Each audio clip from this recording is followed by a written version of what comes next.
Para wargi sadaya, wilujeng patepang dina acara Sabda Sunda.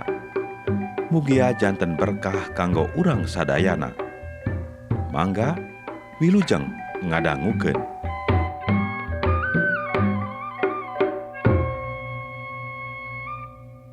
Injil Yesus Kristus numutkeun Santo Markus.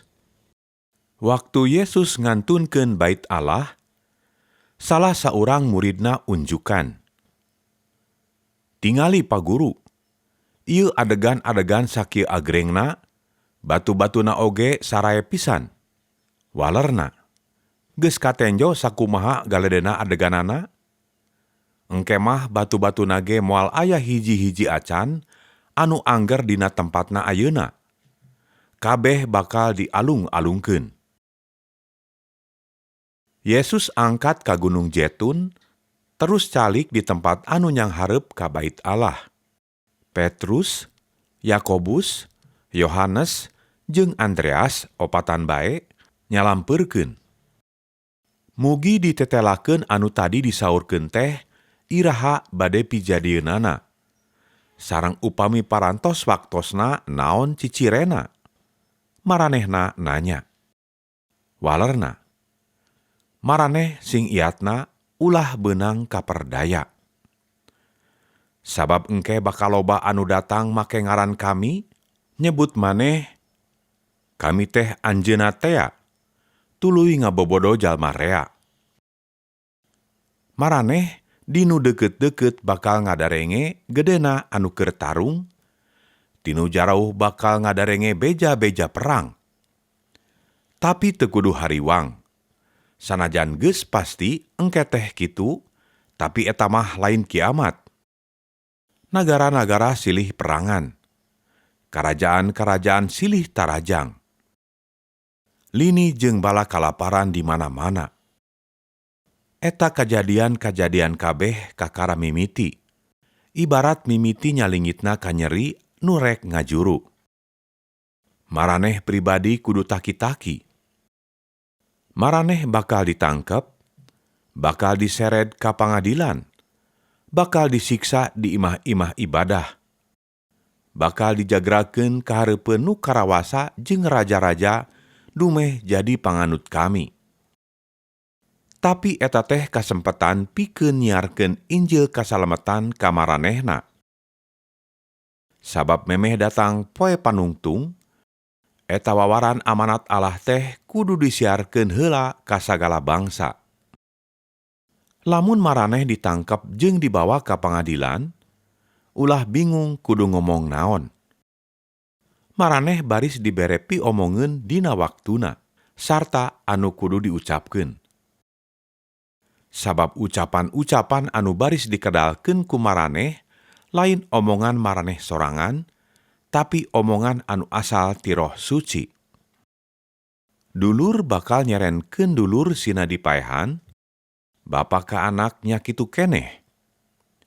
Anak bakal ngalawan ka kolot, nyerenkeun kolotna sina dipaehan. Maraneh bakal dipikageuleuh ku unggal jelema dumeh anut ka kami. Tapi nu tabah nepi ka akhir tan wande disalametkeun. Maraneh bakal nenjo sipikasieunun, ngabedega di tempat anu saenyana lain eukeurna. Paramaos, mangga manahan naon eta teh pihartieunana. Harita, nu araya di Yudea kudu lalumpat ka pagunungan.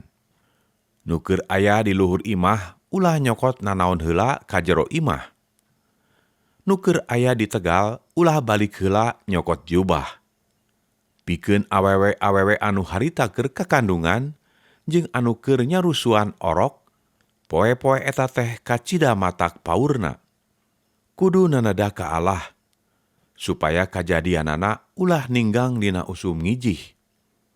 Sabab kasangsaraan anu bakal karandapan dina mangsa eta teh, leuwih ti jaman ka tukang-tukang ti barang Allah ngajadikeun alam dunya nepi ka jaman ayeuna. Tur engkena moal aya deui kasangsaraan anu kawas kitu. Sakur eta mangsa teh ku Allah bakal disinggetkeun waktuna. Sabab lamun henteu, saurang ge moal aya anu rahayu. Allah nyinggetkeun eta mangsa teh lantaran ngaraskeun ka umat pilihanana. Lamun harita aya nu nyebut, tah ieu Kristus, atawa tuh itu Kristus, ulah percaya. Sabab bakal timbul Kristus palsu jeung nabi-nabi palsu. Maranehna bakal nyarieun keajaiban jeung kaahengan pikeun nipu, lamun bisa mah ka umat pilihan Allah oge. Maraneh ku kami geus dibejaan ti ayeuna supaya iatna. Sanggeus mangsa sangsara tea liwat, panon poe bakal poek, bulan moal cahayaan. Bentang-bentang rag-ragan ti langit, kakuatan-kakuatan langit malengpar tina jalana. Geus kitu sumping putra manusa dina mega, kacida kawasana jeung agungna. Anjeuna bakal miwarang para malaikat kaopat mahadap bumi, ngumpulkeun umat pilihan Allah ti sakuliah jagad ti tungtung nepi ka tungtung. Tenjo tangkal kondang, aya papatahna.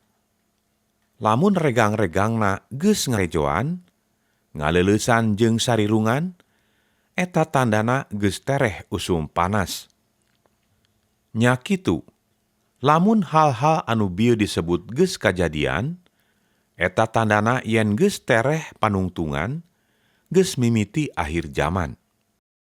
Ingat, eta sakabeh perkara bakal kajadian, samemeh jelma-jelma anu harirup ayeuna paraeh kabeh. Langit jeung bumi bakal musnah, tapi pangandika kami mah moal musnah. Tapi iraha poena, iraha jamna, jelma tayanu nyaho, para malaikat henteu, putra manusa ge henteu, ngan rama anu uninga. Ku sabab maraneh teu nyaho piwaktueunana, sing waspada, sing peryatna. Piwaktueunana teh ibarat kieu. Aya hiji jelma init nyaba, pagaweanana masing-masing. Kitu deui tukang jaga panto, diparentah supaya ulah kendat-kendat ngajaga. Maraneh moal nyaho iraha pibalikeunana eta dunungan. Boa pabuburit, boa tengah peuting, boa subuh, boa isuk-isuk. Anu matak kudu tetep caringcing. Lamun eta juragan ujug-ujug datang, maraneh ulah kasampak keur harees. Kusabab kitu kami ngingetan ka maraneh teh keur sarerea, sing caringcing. Sakitu dawuhan Gusti Allah.